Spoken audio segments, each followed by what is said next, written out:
Hi, good afternoon, everyone.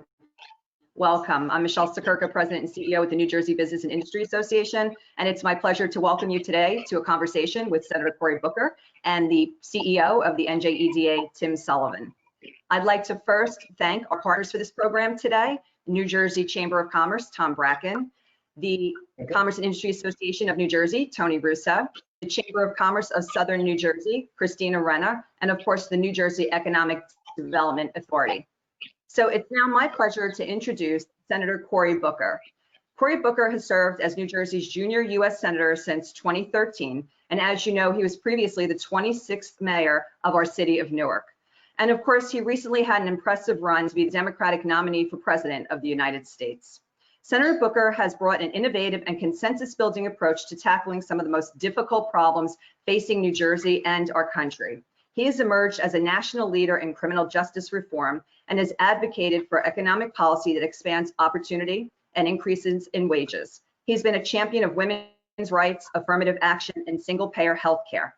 And right now, in the midst of COVID, he is on the front lines ensuring New Jersey can both sustain and recover and ensure that New Jersey gets its fair share. So we thank you for your battles on the Hill on our behalf, Senator Booker, and I'd like to turn the program over to you. I'm so grateful. Thank you very much, Michelle. It's just great to be on with you all again, as well as the NJBIA membership. There are people who are members, or that are business owners, really leaders in our state that make New Jersey so New Jersey strong. I feel grateful to be on with you, and I also feel grateful to be on with somebody who's just extraordinary. And in this crisis, he has really been a great champion for our state. I was hoping that there was going to be music playing and lights flashing when I say his name, but Tim Sullivan from NJEDA is joining us together. It's really a pleasure that he's here, and I know he will have a lot of details as well. Tim's been working with me and the governor and state business leaders to get a lot done, and I'm just proud of the work they're doing together. And so this is a challenging moment for the state and our nation, and frankly, the world. We're confronting a lot of pain and challenges that are coming on from a pandemic and economic downturn. And here clearly in America, as there are hundreds of thousands of people in all 50 states that are marching and protesting, it's a time where you hear deeper cries for justice. Much of my work over this last month or so has been really intense negotiations on legislation to address a lot of these issues. And I'm proud that we're making some good progress. I really want to just update you very quickly on some of the things that are going on. You know, one of the reasons why I worked to get on the Small Business Committee as your United States Senator is because in New Jersey, small businesses are such a major part of our well-being, our lives, our communities, and our economic strength. And I'm glad to be there, especially now because of the implications that this pandemic is having for many businesses, or many people who now are, who had solid businesses just a few months ago, are facing some tremendous struggles. Out of the second round of PPP, the latest state breakdown that my office has received from the Small Business Administration is actually some really decent numbers. New Jersey has approved over 133,000 loans for a total of about $16.8 billion we've been able to bring into our state and get into our state businesses. But I will say, as good as those numbers are and sound, it's just not equitable in terms of our share of PPP funds relative to the number of businesses we have in our state. And that's why I'm trying to do even more to get more federal resources into and accessible to our businesses. Reports have actually shown that, unfortunately, lenders in this whole crisis all over the country do not prioritize everyday small businesses. They're looking at ones that have more established banking relationships and much larger businesses. Therefore, a lot of the family-owned businesses that gave character to our cities and our towns, I think of a lot of those small businesses we relied on when I was just a kid growing up in Harrington Park, New Jersey. These are contracting services, barber shops, salons, retail plazas, pizza shops. These are the ones that we've got to make sure in New Jersey are getting their fair share and getting resources. And that's why I've been working hard on the SBA and banks directly, in fact, for more information on how and what type of loans they've received, so we can hold them accountable to making sure there's a more equitable distribution of loans.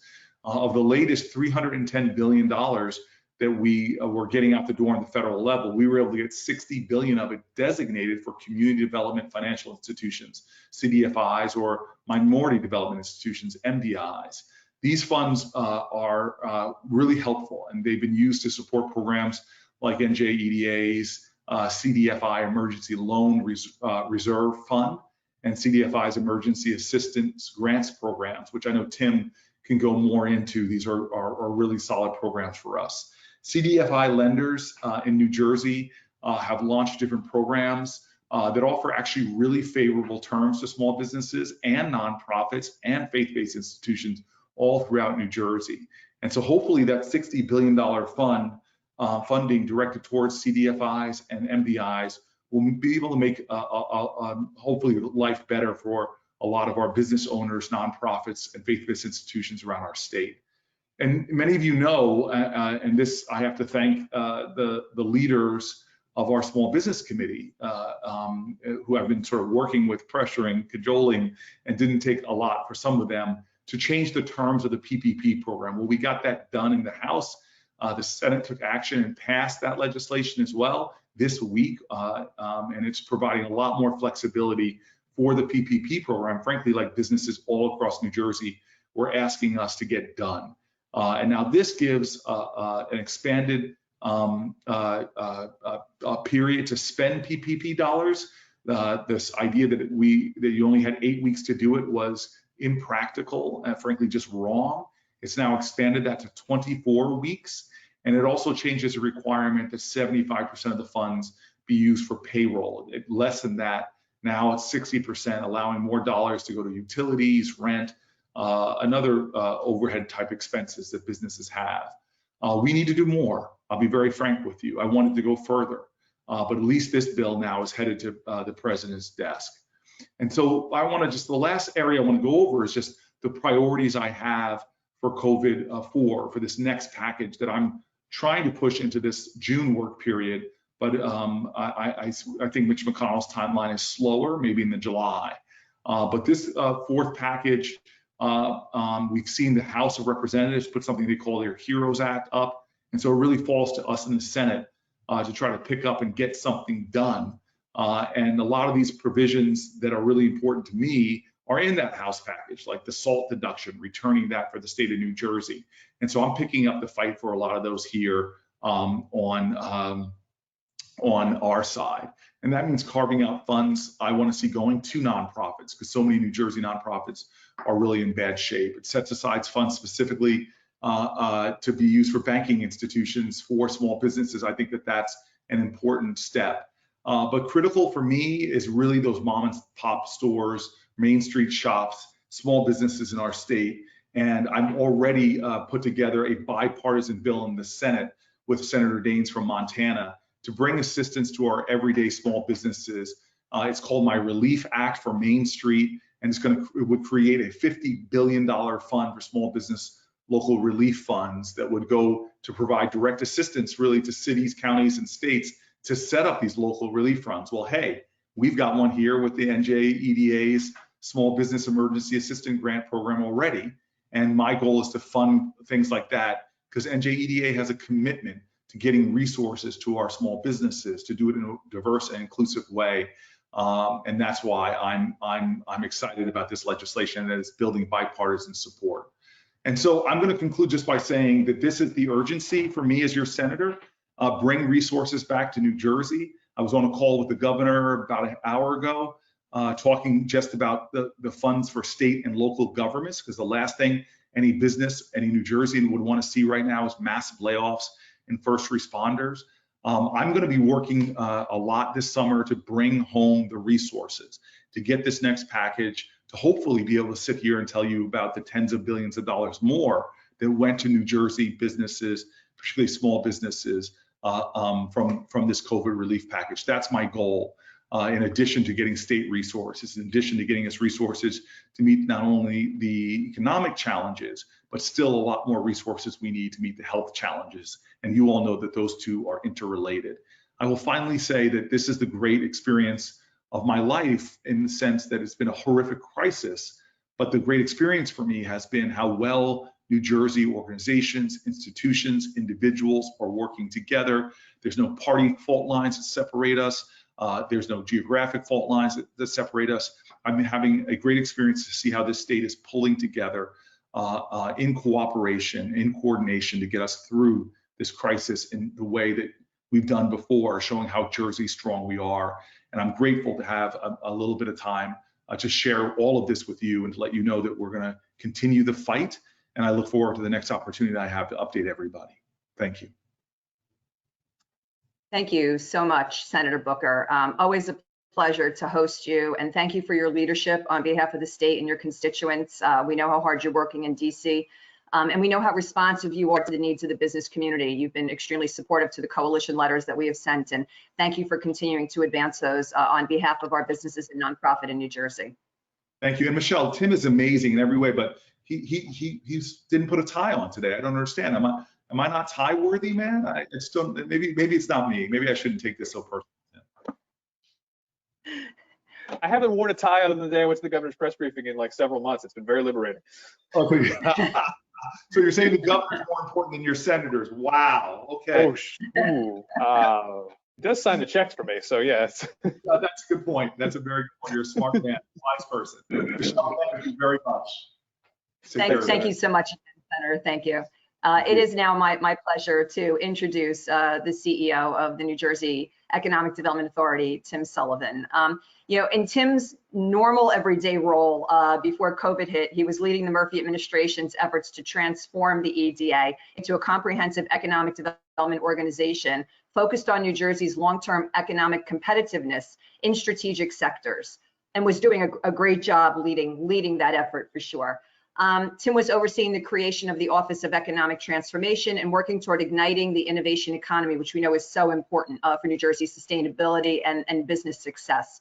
During the pandemic, Tim has worn, I don't even know how many hats at this point, Tim, how many things you could possibly be leading, but you're an incredible leader for the economic efforts in our state, and we applaud you for that. Spearheading EDA's efforts to bring relief and financial assistance to New Jersey businesses and nonprofits as expeditiously as possible through a host of grant and loan programs. And we know that funds are so tight, and we know, though, that you have taken an approach for the efficient and expeditious distribution of those funds as they become available to you in order to make them available to our businesses and our nonprofits across the state, and we thank you for that.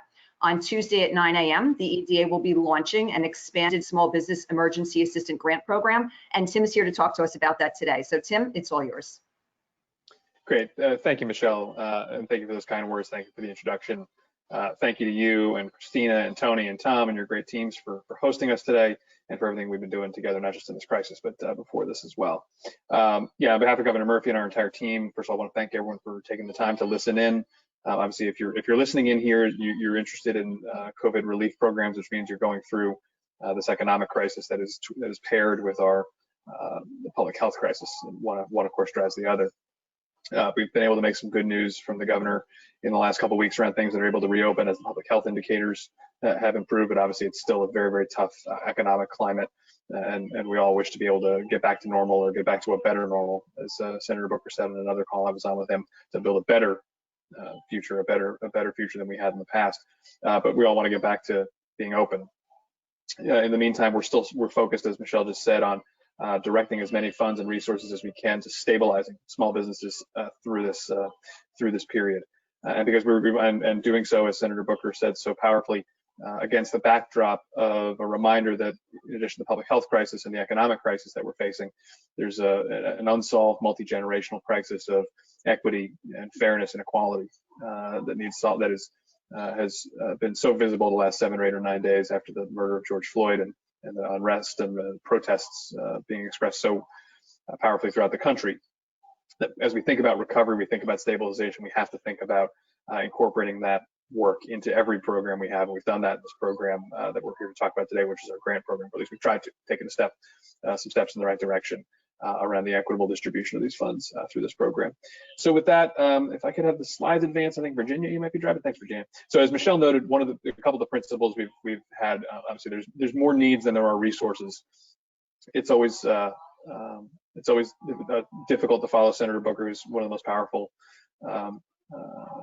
leaders, not powerful, but effective and impactful leaders and powerful speakers anywhere in American politics, particularly when he's talking about when senators talk about federal programs, they get to talk in the billions. I'm here to talk in the millions. So it's humbling to follow him, and I very much appreciate his kind words and his, I hope he meant it well, his gentle busting of my chops. I'll put on a tie next time for sure. But we've really been focused on leveraging, sort of getting funding into the market as quickly as possible. We know that this is a rapidly moving crisis. It's a rapidly deepening crisis. Hopefully we've hit the bottom and are back on the upswing economically, but we need money on the street as fast as we can. We've been trying to be as fast and efficient while also maintaining the right oversights and protections for taxpayer money that you would expect, but trying to move fast. We've also been trying to leverage private dollars, federal dollars, philanthropic capital where we can. You might recall the same four organizations were kind enough to host a webinar like this a couple months ago. We had a $5 million program that was state resources. This program we're here to talk about today, this $50 million is federal money from the CARES Act that Senator Booker and Senator Menendez and the New Jersey delegation were so important to bringing home for us. So that's really an important thing as we're thinking about scaling programs that are working. This is a good example of that. We've also talked a lot about not just grants, but having grants and loans and other financing tools, working through Cdfis, as Senator Booker just described, which are such great partners through some of our initiatives that we've had going on in the last couple months with them to really leverage our dollars and stretch limited resources and make sure we're getting as much private money piled on top of public money that we can. And also talking about technical assistance. I'll get into that in a moment. Next slide, please, Virginia. So we've had really 5 big components to our programs. I'm going to zip through this stuff quickly because people want to hear the main event, which is the grant. We've had the grant program. We've had the loan program. We've had some partnerships with Cdfis. We've had an entrepreneur support program, which I will talk about because that's still open. And then again, providing technical assistance support through groups like the African American Chamber, the Veterans Chamber, the Statewide Hispanic Chamber, and Rising Tide Capital. Next slide, please. So our grant, kind of the main event. I'll pause here on the old grant, the first grant, because of the $50 million that Governor Murphy allocated from the CARES Act funding for small business a couple weeks ago. The EDA board just approved recently allocating $5 million to fund some of the waitlist and backlog from the first round. Basically, we've now communicated with everyone who had an application in that first round. Either they've gotten good news, they got some funding, or they're on the wait list and they can expect to get some funding, or they should move on and apply for the second round. But we're in the process of more or less closing that program out. This program was limited in size. It was limited by dollars, obviously. It was limited to 10 employees. It was limited by industries. It excluded a few different classifications of types of businesses. And I'll talk about getting rid of that in a moment. But we've also, in the last couple days, a week or so ago, started making awards of this $5 million. We've moved about money, about $3.5 million to more than 1,000 businesses across the state under this backlog sort of filling exercise. So that's been an important piece of it. So if you are on that wait list and you are still waiting and you didn't get a note saying you should definitely apply for the next round, hopefully some good news in store for you in the next couple of days. But more importantly, as it relates to dollars, thank you, Jim. The bulk of the money, the $45 million, has been allocated to a new, broader, we're calling phase 2 or round 2 program. This program is bigger and broader and more inclusive in a bunch of different directions and dimensions. One, it's up to 25 FTE businesses. The first time was 10, now it's 25. We've expanded to include sole proprietors. We've expanded to include home-based businesses. We've more or less gotten rid of the industry restrictions. Nonprofits were eligible the first time; they're eligible this time around, this time as well. And really importantly, as Senator Booker described, we're really trying to put a big focus on making sure that these funds are distributed equitably with a big lens on diversity and inclusion, which is why, Virginia, next slide, please. Of the $45 million, a third of the money, $15 million, has been allocated to eligible businesses that are located in Opportunity Zone eligible census tracts. Opportunity Zone program is a great, powerful tool that we have in federal law, thanks to Senator Booker's leadership in making sure this was included in the Tax Cuts and Jobs Act of 2017. It's a federal investment framework and a tax treatment for investing deferred capital gains. For the purposes of this conversation, what's most useful is it's a really good map of high poverty, high unemployment, low income census tracts where there is distress that predates this COVID crisis. It's only gotten worse, obviously, in the last 2-3 months. So 1/3 of the money is reserved for businesses located in those eligible census tracts, not just opportunity zones, but the full 750 or so census tracts that were eligible to be designated as opportunity zones. 20% were actually designated. Importantly, too, we're also really increasing our focus on outreach and inclusion language-wise. The application's available in English. It's also available in Spanish and can be submitted in either of those languages. We also have we've contracted for interpretation services for 9 different languages. And we actually, if you don't speak one of those 11 languages, we have an email address that you can send us a note at languagehelp@njeda.com, and we can figure out, we will work with you to figure out how to help you and support you in whatever your primary language is. Next slide, please.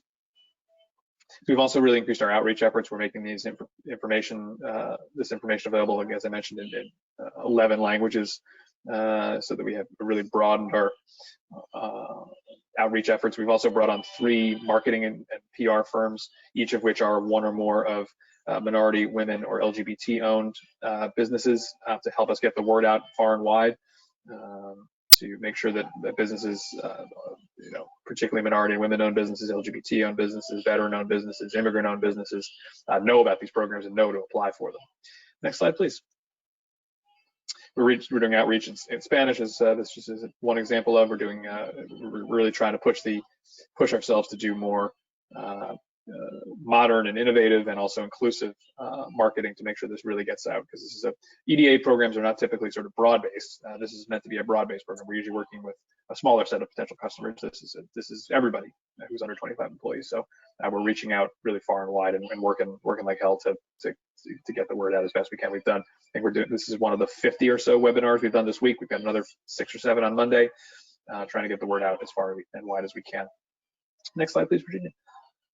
So what I thought I would do, I'm not going to do the full lecture here, but this is these slides we can share with everyone. This information is also all available on the state's portal. As Michelle mentioned, Tuesday at 9 o'clock is the big moment. Tuesday, June 9th, 9 a.m. The application will go live for this grant program. Earlier this week, on Tuesday of this week, a week in advance of that go live moment, we published a sample version of the application in English and Spanish on our website, CV, as in coronavirus.business.nj.gov. This is an open book test. We want everyone to get 100. It's meant to be relatively simple and straightforward. I'll walk through it in some detail in a moment.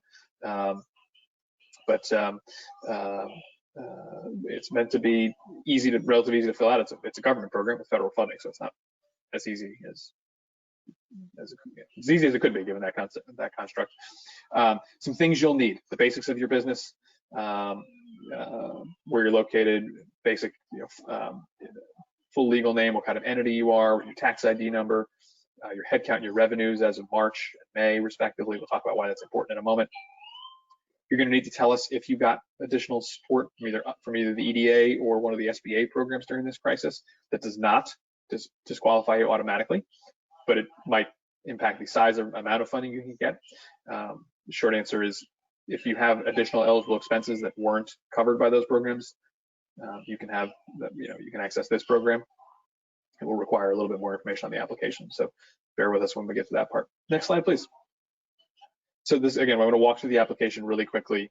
This is all on the website at cv.business.nj.gov. As you can see, if you can see the little circles there's only 9 kind of sections of the application. Some of them are pretty quick. There's a welcome here. Next slide, please. Tab 2 is basic contact information, primary business address, an email address, business name, that kind of stuff. Next slide, please.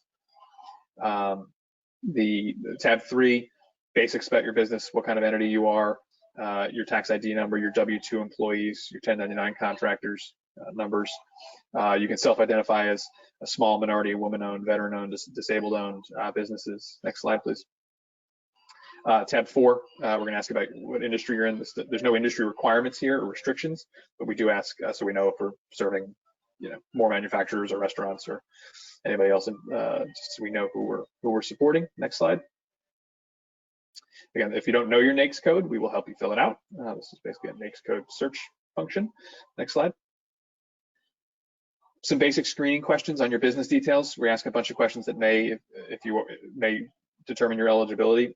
We're asking if you're a home-based business. This time you're eligible if you're a home-based business. Last time you were not. We're asking, there's certain things that are disqualified by state statute or federal statute. Gambling and gaming is a no-go. What are termed here adult, quote-unquote, activities are a no-go. Certain bankruptcy sales, transient merchant, those kinds of classifications would make you ineligible. So these are yes/no screening questions. Next slide, please.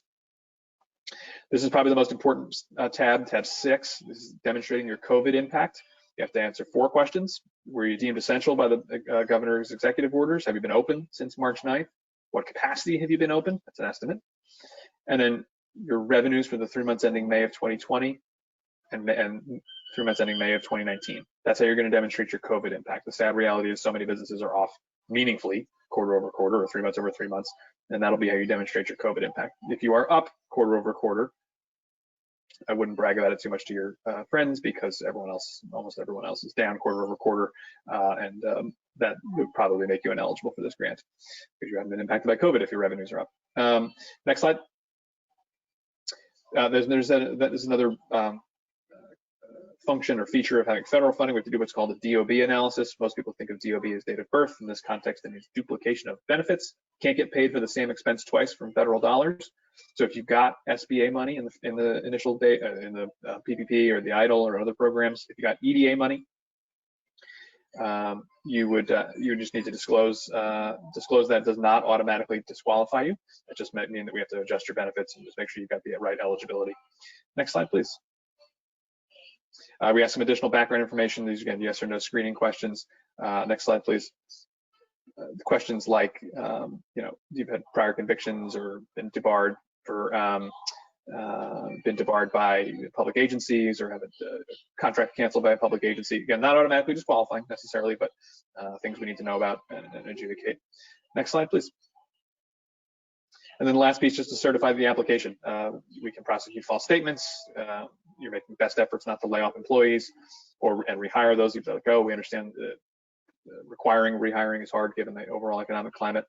And again, certifying you've had a negative impact by COVID. Next slide. It's an electronic signature. We share some data with taxation, some of the basics. I would encourage you all to read this in word for word detail before you sign it, but pretty basic certifications. And then one more on the last slide. You'll get a readout of what you're basically submitting. You submit your tax ID number one more time, and you do an electronic signature, and that's it. First time around, took most people about 15, 20 minutes to fill out the application. My guess is this time's closer to 25, 30, based on a couple more questions. But all the stuff you need to answer these questions, you should be pulling together over these days and into next week, into the weekend. It's an open book test, but I would not encourage you to wing it on Tuesday morning and start pulling stuff together. Then you will likely be beaten in the submission race quite a bit. Next slide, please. Again, once you click submit, you'll get a grant, your application number. You'll get information for how to track the application. You'll get a PDF copy of your application for your files. Next slide, please. One question we get a lot is, how do I know I've got a sort of a mix and match of full-time and part-time? I've got some 1099s. How do I figure out what I qualify for? There's a grant size estimator on here. It's not a guarantee that this is what you'd be eligible for, but it basically says if you're eligible, on all other dimensions, and this is your employee count. Here's what you might be eligible for. Here's what you would be eligible for. This is located. This is live. This is on cv.business.nj.gov. I would encourage you to check that out again in advance of Tuesday morning. Well, in advance of Tuesday morning. Next slide, please. Just a couple other things to mention. Senator Booker mentioned earlier Cdfis. We've been partnering with 6 Cdfis across the state as part of a first loss reserve fund program. It's a $10 million investment from the EDA to provide low interest loans. Next slide, please. I would encourage you to check out if you're in need of in search of loan capital, low interest loan capital. Check out each of these 6 organizations. Some of them operate statewide. Some of them have a bit more of a regional focus. They all have capital available to lend to small businesses up to $75,000. Not to exceed 3 3/4 on interest rate side of things, and basic flexible terms for COVID. So I would encourage you to check out the websites of each of these organizations to find out what they've got to offer. They're each a little bit different. Next slide, please. We also have an entrepreneur support program. Michelle mentioned earlier the innovation economy, which has been a laser focus of Governor Murphy and our entire team from the get-go. We've continued to focus on include and remember that focus during this COVID crisis for businesses that are equity funded, that are pre-revenue, pre-profit, probably can't get a loan from a traditional bank. If they can get a loan from their existing investors, third-party investors, we will guarantee 80% of that loan with some warrant protection to protect our downside. This is a program that we're taking applications for now. The application is on cv.business.nj.gov. Got lots of interest. It's not yet oversubscribed. It's a little bit more of a custom, sort of smaller opportunity set program, so it's not like we're going to get tens of thousands of applications for this. There are still funding available in it. I would encourage you to check it out. Again, if you're equity funded with third-party investors. Next slide. We also, before COVID, we were focused on small business. We're frankly more focused on it now. The majority of our efforts right now are small business focused. We have existing programs like a micro business loan program, a small business fund, and our direct loan that are used slightly bigger dollars. They're able to be used for capital expenses, for fixed assets and equipment, and also working capital. I would encourage you to check out NJEDA.com to learn more about those programs. Again, those aren't quite as flexible and generous, frankly, as the COVID emergency programs, but they are valuable, valid programs that are still up and running. Christina Fuentes is on here with me to answer any questions on those programs in Cdfi. She leads our small business efforts and so many other things around the EDA. So she's on if you have questions about those programs. Next slide, please. One last program I'll mention is PPE. As businesses are opening and permitted to reopen, we're getting a lot of questions. We understand very much the challenge of finding affordable, reliable, predictable PPE supply for customers, for employees, particularly for employees. What we've done is a relatively simple, kind of low-tech, low-cost tool. A ton of businesses reached out to the state offering to sell us stuff, particularly during the peak of the crisis, whether that's the more complicated stuff or gloves and masks and more of the bulk stuff. We've basically turned that database around to the public and said, hey, these are folks who reached out to the state. If you wish to shop from this list, please feel free to. You can see at the bottom there's all kinds of fine print, all of which basically says we are not saying these are good products, good people, good vendors, good prices, nor are we saying they are bad people, products, vendors, or prices. But you should do your own due diligence. This is just a list that we've made available. If you wish to be listed on this registry, you can also do that. This is all on cv.business.nj.gov. It's all free. It's meant to just provide a kind of a marketplace and some information for businesses that need PPE or businesses that want to sell PPE. Next slide, please. I'll zip through this really quickly. Michelle was very kind to mention earlier, I'm co-chairing the Restart Recovery Advisory Council with Jose Lozano and Zakiya Smith-Ellis, who says here is Secretary of Higher Education, which is strictly true, but she is soon going to be the Governor's Chief Policy Advisor, which is in a week of not great news. The great news of her appointment certainly stands out, as well as the Supreme Court announcement this morning. So some good news peeking through the clouds here of Zakiya taking on that incredibly important role, and she's such a wonderful person and a great leader and a brilliant partner. Trying to take as much input and feedback as we can from the private sector, from nonprofits, from labor, from policy experts on how to smartly and strategically reopen the economy, to give advice to help advise the numerous decisions the governor has to make, either himself or in partnership with legislative leadership. Next slide, please. And I should mention all four, the heads of the organization, of all four organizations that are hosting this call are great, important members of that council. Deeply appreciative of their time and engagement on that. Last slide is just FYIs. All the business information that's been flying around during the crisis has been on one-stop website. It's updated probably every day, probably several times a day. cv.business.nj.gov. There's also, I would encourage you to check that out and check that out regularly because it is being updated continuously. There's also an emergency assistance eligibility wizard, which we've been trying to keep as fresh as we can as new programs, whether they're federal or state, become available. If you're a business and you're not sure of the different alphabet soups of programs, including the ones I can barely keep straight that we're responsible for, check out this eligibility wizard. It's a couple simple questions. I'm an X industry and I have this many employees and so much revenue. What might I be eligible for? And it'll point you in the right direction. We also mentioned the grant size estimate calculator. Check, please, if you're planning to apply on Tuesday morning, please do that homework in advance. That is not cheating on the test. That is the way the test is supposed to be taken. We also have a jobs platform. Sadly, we've seen more than 1 million people file for initial unemployment claims in the state during this crisis. The sort of countervailing trend is that there are some businesses, not a small number of businesses, that are growing and hiring to meet a surge of demand during this crisis. I think grocery stores and delivery services and some health businesses, some cleaning businesses. There's more than 50,000 jobs listed on our jobs portal. It's again free, reasonably low tech, easy to use, low tech. It's fancier technology than I could make myself, but it's not like an augmented reality website or anything. It's pretty straightforward. That connects job seekers and folks that are hiring. If you want to be listed as a hire. If your company wants to be listed on there, you can do that on the portal as well. If you're looking for work, if folks that work for you that you had to let go temporarily are looking for something temporary, it's a really great resource to check out just to connect, again, job seekers and folks that are looking to hire. So with that, I think that is the end of my slides. Virginia, is that right?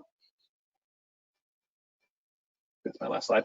I'm deeply appreciative of the leaders and the team of each of BIA and the Chamber, and CIA and the South Jersey Chamber, and Michelle and Christina and Tom and Tony for hosting us today and for their great support, feedback, even all throughout this crisis and then before it as well. So happy to take some questions and open it up to chat, whatever works for the moderators. Thank you so much. Appreciate the chance to visit with you. So I do believe that there were some questions that were coming in. I'm going to defer over to EDA, who'll be moderating the Q&A with Tim. I do want to invite folks. There is a chat feature. You can place your questions in the chat, and that'll go directly to our program organizers. And for any questions that don't get answered today, we take all of the questions that are submitted today, and we send them over to EDA so that they can follow up in answering any that didn't get answered in live time. So with that, I want to turn it over to the team who's conducting the Q&A if there are any questions. Sure, good afternoon. The first question is the Cdfi a grant or a loan? And what does Cdfi stand for? Both great questions. So Cdfi stands for Community Development Finance Institution. That's basically nonprofit banks, for oversimplifies a little bit, but that's close enough.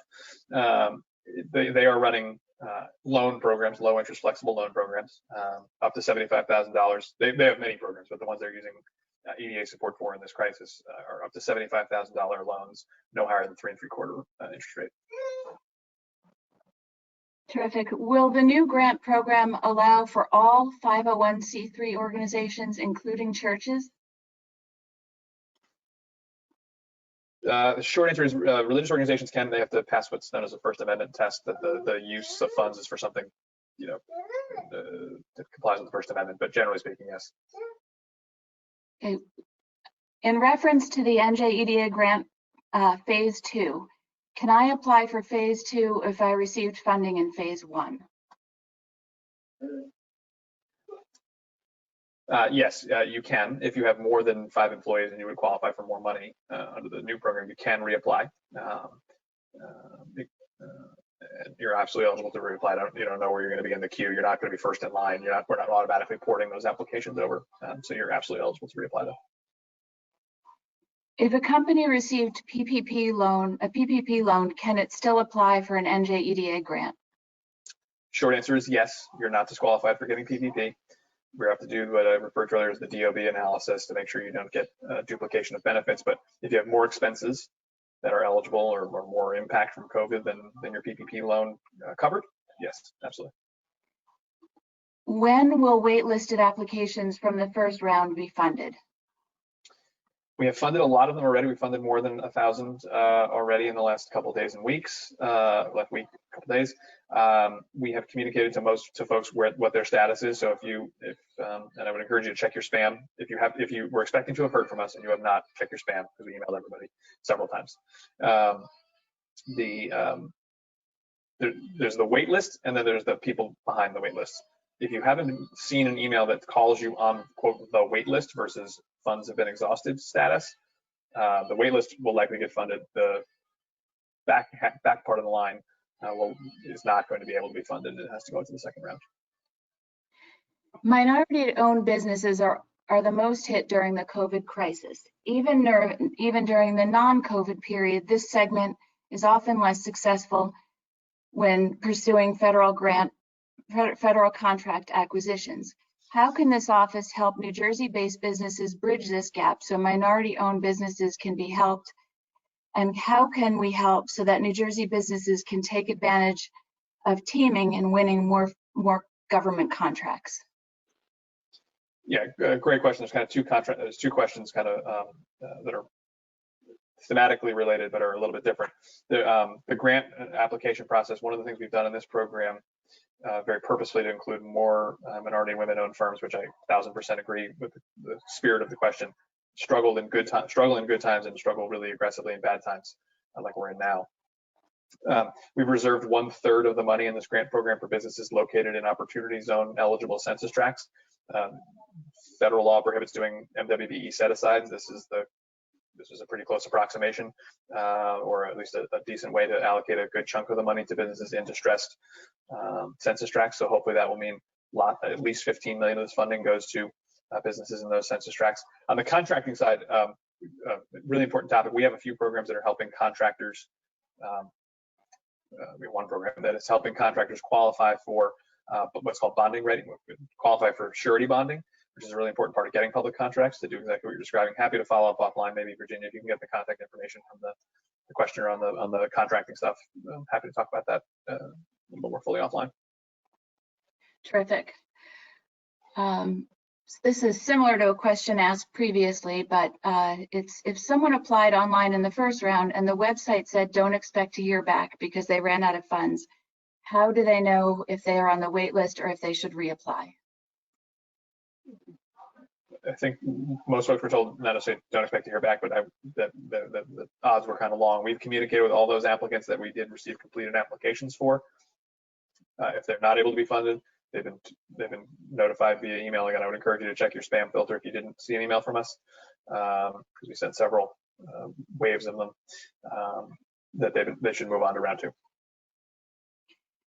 We are located in an opportunity zone and are trying to understand how we communicate this on our application. It's pretty simple. You're going to put your business address in, and the application is going to know that. The application doesn't clarify if the FTE number is only from WR30 or if it's total FTE, full-time employees. I think WR30 is going to be the important form of using that. Yeah, so I believe it's WR30 is the key form there. Is a sole proprietor's income considered wages? How you do your own taxes and manage your own finances, I don't know. So I don't want to comment on anyone's specific circumstances, but sole proprietorships are eligible to apply this time, generally speaking. And it's how you use the money there's a variety of ways you can use the money. Will an applicant be able to save the application and edit later, or should it be completed in one sitting? You should complete it in one sitting. Last time we had 17,000 applications within a couple hours, so you should plan to do it in one sitting. And there's no mechanism to save it because it is designed to be kind of a one-time application. What about seasonal employers? Less than 25 employees for 10 months, 100 for 2 months, which the WR30 indicates. Yes, it's going to be based off your WR30 for the end of March. So that'll be the determinant. So it's where you were at the end of March. You also have to demonstrate COVID impact though. So if you are seasonal and don't have much revenue in the off season and didn't have much revenue this time either, you might have trouble demonstrating the COVID impact. Obviously that gets less true the further we get into the summer for shore-based businesses, lake businesses, that kind of stuff. How do I answer the question on whether we applied for the Phase 1 NJEDA grant? I applied, but the funds were already exhausted.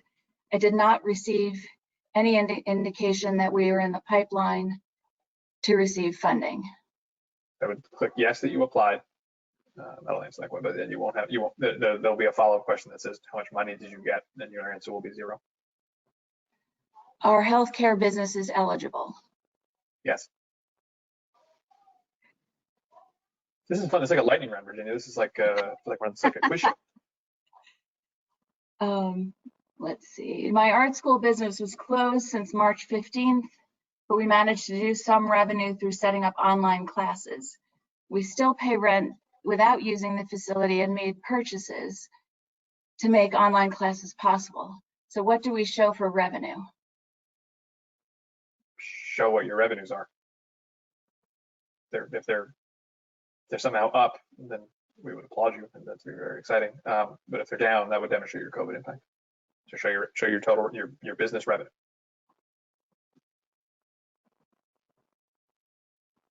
As a child care center that remained closed until now and received PPP already, what loans are we eligible for to make up for the loss of revenue? So depending on how many employees you have, you may or may not be eligible for our grant program. That's an eligible sector. That is an eligible sector. Commissioner Johnson and the team at DHS put out some grant funding as well for equipment and to sort of help folks get ready to reopen. I'd encourage you to check that out. I don't have the URL for that off the top of my head, but the Department of Human Services and Department of Children and Families are working on that. Commissioner Meyer as well. There's some funding available there. And then the loan program, I would encourage you to check out that Cdfi set of partners for the 6 logos we had up on the screen before to see if there's any programs there that might fit for you. Is the 25 full-time equivalent employee number based on pre-COVID levels or current? At March 30th.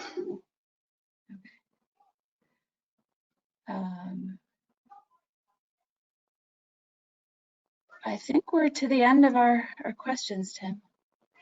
Great.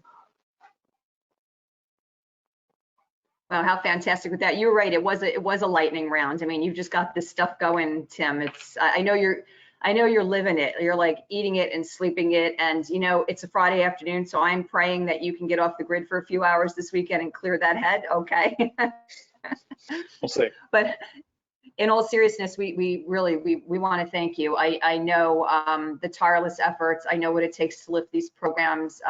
Thank you for including us in our input in terms of revamping these programs. As you know, the business community, all my partners on this program today, we tried to give feedback from the practicalities of what was working and what wasn't. And I think you also know, Tim, that we're going to continue to advocate for more of the federal CARES Act money to go to New Jersey small business because it can. And we know there's multiple demands on it, but you know, the only way to get this economy humming is to get those businesses in a sustainable way, so that when they come back for the long haul, not just you know, we can't have them just come and go away. We need to ensure their viability and sustainability. So you want to say anything in closing before I let you off the hook and get off to your Friday afternoon? I think we got more webinars to do, but yeah, no, first of all, appreciate the very kind words, Michelle, and appreciate your advocacy and support. Yeah, supporting small business is incredibly important. This is the only, the sad reality is there's so many claims and needs for that federal funding. We need more federal funding in general. Perhaps I think the governor's been pretty clear on that need. We need more federal funding in general. Senator Booker was making that point earlier as well. Again, really appreciate the chance to visit with everyone. Please don't try and wing it Tuesday morning. Do your homework, fill out get all the paperwork together, get ready to go for Tuesday morning. We really appreciate the chance to share the program with you. We really appreciate the input we got from the business community, both the chambers and all the chambers and business organizations, from nonprofit organizations, from lots of different voices that we think help make this program better. It's not perfect. It hasn't solved all problems by any stretch of the imagination. We're going to continue to work on additional tools to provide more, fill more gaps, provide more resources where we can. And I will, with that, bid you a happy rest of your Friday afternoon and a great weekend. And I'm sure we'll